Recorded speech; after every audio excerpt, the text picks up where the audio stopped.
So as you can see, guys, I have prepared some assets here to showcase the full functionality of the plugin. So first I'm gonna start with something simple.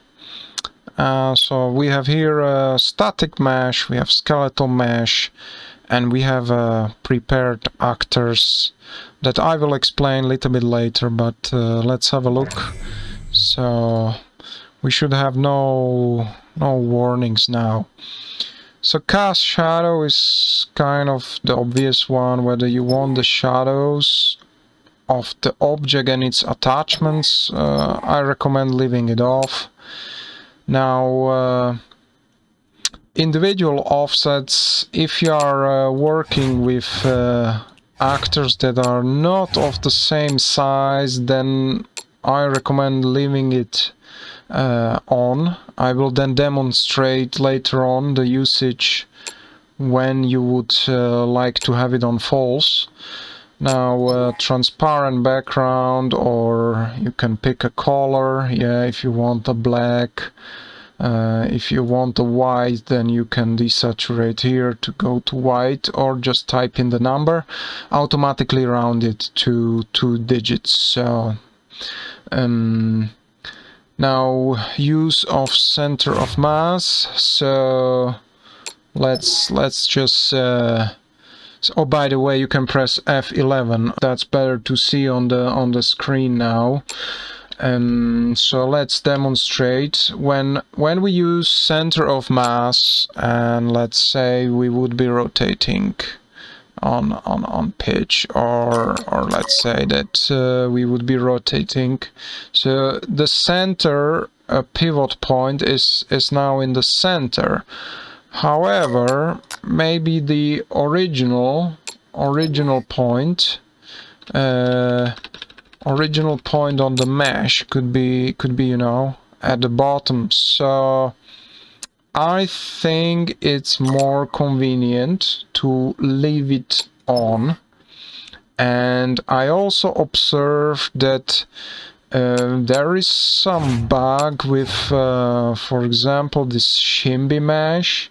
When using the center of mass, causes this really weird thing when she's way out. If that happens, you know, then just leave it on true, exit, press Alt P to play again, and you know, instead of chasing a bug, just you know, get something done.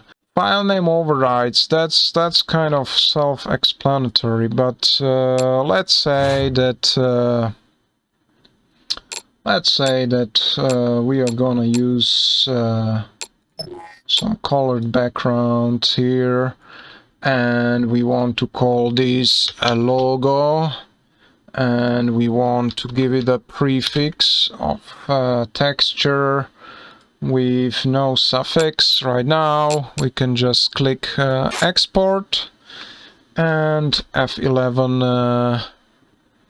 So now you see, you give the option to import. So right now it will create you a new folder in a generated icons here, which as you can see, I have been already playing. But let's say now you want to put a suffix that it's gonna be new, and you want to change it to purple and maybe not that bright.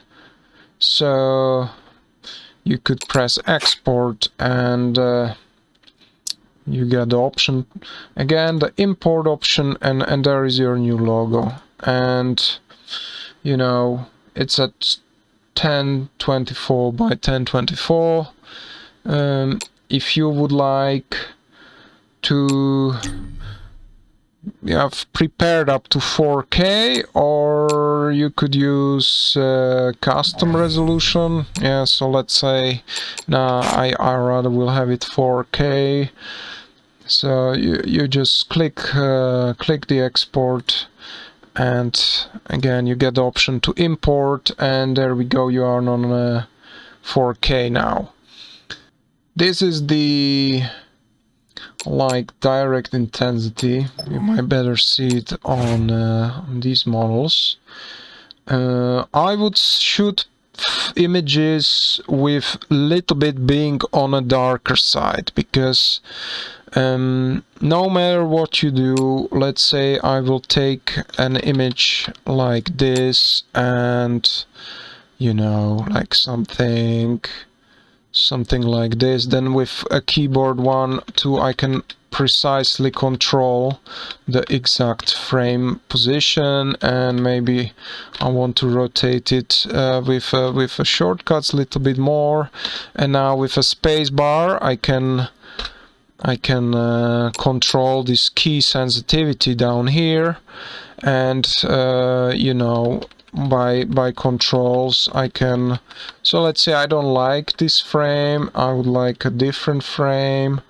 So then, okay, a terrible model, no, it's just a prototype, but now we can export F11, and we get it imported. Okay. Okay, perfect, yes.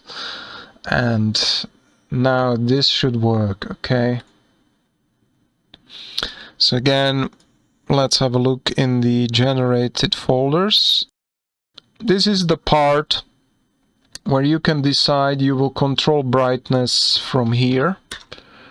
And the going upwards, it's no problem, yeah, but if you try to go like into minus, so that's not gonna work. Also, it can create an interesting effect, but it's much harder to darken. So I would recommend, you know, that you will stay a little bit on a darker mode, but let's say that I want to, you know, like in this case we could say that maybe I'm gonna get increase and increase. That might be too much, you know, that might be too bright. I would be careful going that bright.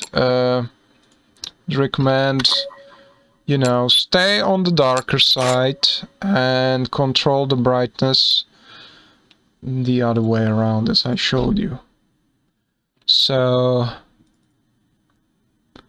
this is now much easier to control, you see. Pretty much same result in my opinion, but definitely feel free to play with adjusting this direct light, and, you know, maybe creating special color effects and special light effects. There is, you know, like a whole lot of things you can play with on your own.